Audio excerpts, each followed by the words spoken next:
Well, it's Monday, and it means we're going to be talking about Napoleon Hill's The Law of Success. Napoleon Hill's book, The Law of Success, was published in 1928, almost 100 years ago. And it is actually timeless in terms of the value and the information it has, and the preciseness and the breadth of the ideas that he brings forth. Lesson 13 today is cooperation, the power of working in harmony.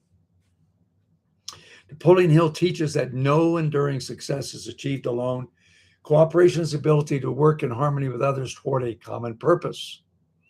It multiplies intelligence, effort, opportunity, and results. When competition divides us, cooperation unites us. And unity, he says, creates power. I find that to be true also.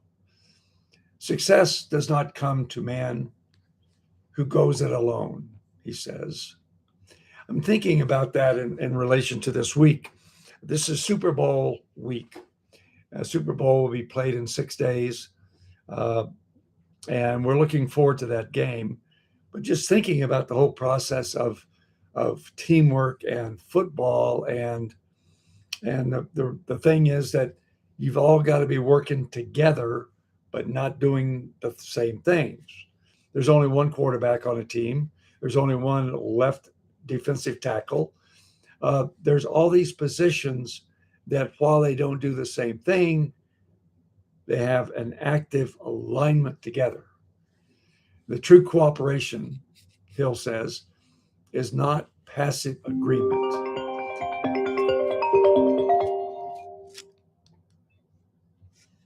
It's active alignment, mutual respect, and shared commitment to a goal bigger than any one individual.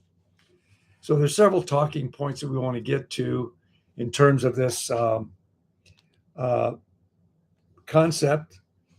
The first one is cooperation multiplies power. Individual effort is powerful, but collective effort is unstoppable. That's a Hill principle that he writes about in other areas, other lessons that he has in this book. One mind has limits, many aligned minds create momentum. And there's that A word again, aligned or alignment. Alignment is so incredibly important. I've been seeing that word more and more lately in my own life. The thing is, if you are aligned, you can get great things done. If you've ever been in a car that is not aligned, that's a rough ride. It's disharmony, if you will. We talk about harmony and music and chords, or you have some discordant chords. You got to be on the same wavelength. Cooperation combines strength, experiences, and perspectives.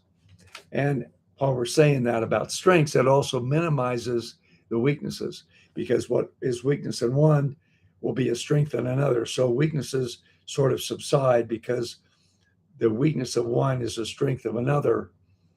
You really get going huge time with cooperation. And then progress accelerates as egos step aside. When nobody's interested in who gets the credit, if you're working together, it's just an incredible thing to see, incredible thing to experience, incredible thing to be part of. So where in your life, is a question, or work, are you trying to do it alone when you could win together? Enlist someone to help you. Enlist several to help you. Harmony creates results.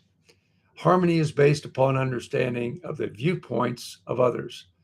This is very reminiscent of Stephen Covey's Seven Habits of Highly Effective People, when he says, seek first to understand and then to be understood. Napoleon Hill says something very similar. Harmony is based upon understanding the viewpoint of others. If you understand their perspective, where they're coming from, I like to use the personal perspective for me. My how in my life. My how is better way, and I'll always doing things, looking at things, trying to figure out how to make them better. And sometimes for me, better is just put a period in a sentence and move on to the next thing.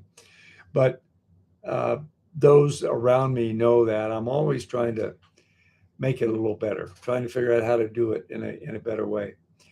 People know that about me. It's okay when I give them an idea or suggestion. But if people don't know that about me, they think I'm trying to meddle in their stuff. So understanding the viewpoints of others is very important. Cooperation, requires respect. It requires listening, and it requires understanding each other. Understanding. I'm.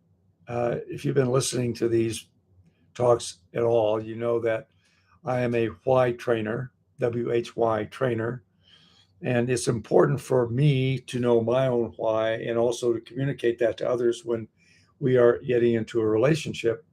And if they don't know my why, how, and what, and I start doing something like this better way stuff, they'll get a little irritated. But if they understand that and know that about me, if somebody is a how challenge, for instance, and they're always challenging me about what we're doing, I'll understand that because that's who they are. So cooperation requires understanding without question. Conflict wastes energy. Yes, it does. Harmony channels it. That's one of the words that I think comes out of this cooperation more than any other. Harmony. Because if you can be in harmony with someone else, it's beautiful. If you've ever heard a harmonious choirs be singing, you understand what I'm talking about. It's just incredibly wonderful to listen to. And if there's discord and harmony, not so good. Agreement isn't always required, but alignment of goals or focus is.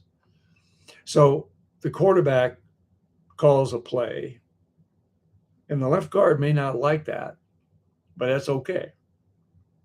Alignment is, I'm going to do what I need to do based on what was called. I don't agree with it, but I'm going to go with it. So you don't need everyone to think the same. You don't need everyone to have the same skill set. No better place to think about that than football. I keep thinking about Super Bowl this week. But you do need everyone to move in the same direction. The idea is to put the ball in the end zone. Number 3, cooperation begins with attitude. No individual can succeed without cooperation of others. That's what Hill says.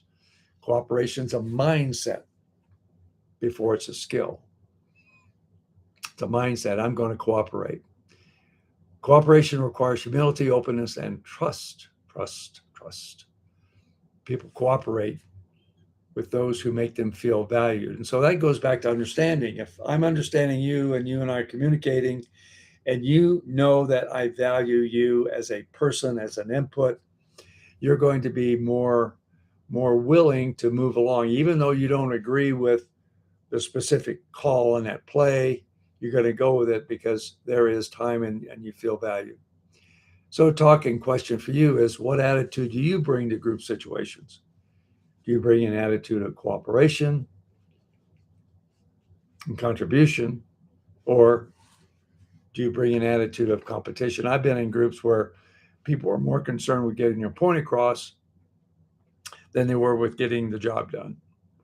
Not fun. Service is the foundation of cooperation. Render more service than you are paid for, Hill says, and you will soon be paid for more than you render. That's really a cool deal. Cooperation thrives where service replaces self-interest. Best collaborators look for how to help first. The best collaborators are those who want to know more about you than they want to give you what they think. If I tell you what I think, I'm not adding to the conversation. But if I say, hey, listen, I'm new at this, or I'm not as experienced, or I know you've got some different perspective. Tell me about what you're thinking about this project. That values people. You don't know what they know yet. So give them an opportunity to tell you what they know. You might learn something. And then contribution builds influence naturally. The fifth point is cooperation attracts opportunity. Hill's quote, opportunity often comes disguised in the form of misfortune or temporary defeat. I don't know if this is an urban legend or not. I think it's probably correct that the Chinese symbol for crisis is danger and opportunity. I know that's the case in Japanese because I was in Japan for a while and I asked one of my colleagues to give me the word for crisis, give me the word for opportunity, give me the word for danger. And sure enough, crisis is danger and opportunity put together.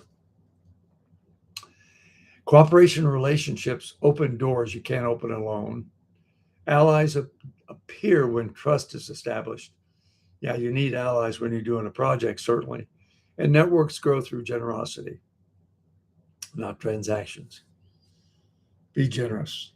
If you're thinking about a misfortune, you got a crisis, you think things are just falling apart, there's probably some danger there, but there's also opportunity for you to display your leadership, your knowledge, your teamwork, your team assembling capabilities to bring that crisis into a thing where it's in harmony with what you've got going on.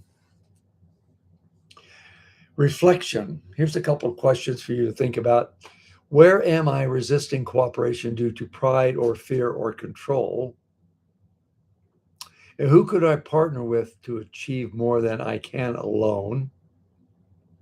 That partner is probably very close to you and you don't realize it. And finally, what's one relationship you can improve by choosing cooperation this week with that person? Cooperation is not weakness. It's a strategic strength. And it's also team building. It's really a wonderful thing because those who learn to work with others go further, faster, and with greater fulfillment. What they say is if you want to go fast, go alone. If you want to go farther, go with a group. And it's a group that you can choose. How about that? The last couple of the things I'll give you as things to do for practical cooperation practices. Number one, practice intentional listening.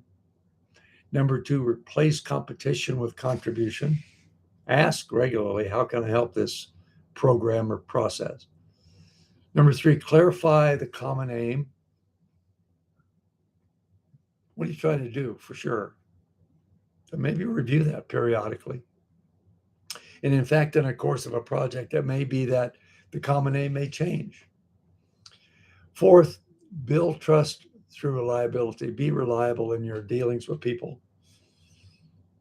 And lastly, this is probably something that needs to go on. Evaluate your circles. Who you running with, who you hanging with, who you spend your time with. Maybe you ought to take a look at your circle and change your circle. It's okay. You can do that. Lesson 13 of Napoleon Hill's The Law of Success is cooperation, harmony. Do it. Yoda said, do or do not. There is no try. So go do. I like to say that. It's just kind of a fun thing to say. Hope you have a good day today. Hope you have a great week. Hope you have a super week. God bless you. We'll talk soon. If you want to know more about genius, let me know. I'll be happy to share with you my thoughts. Einstein is supposedly to have said everyone's a genius. He didn't say that. But what he did say in his writings indicates that he believes that everyone's a genius. And what he did say is words like this: stay in your lane, know who you are. If you know who you are, you know what your skills are, you know what your gift set is. Stay in your lane and you're a genius. Get out of your lane, you're not so much a genius. Know what you know, do what you do, and do it as well as you can. And that's genius. You happy to talk with you about it? Website is wakeupyourgenius.com. God bless you. And again, Super Bowl week. Have a Super Bowl kind of week. God bless you.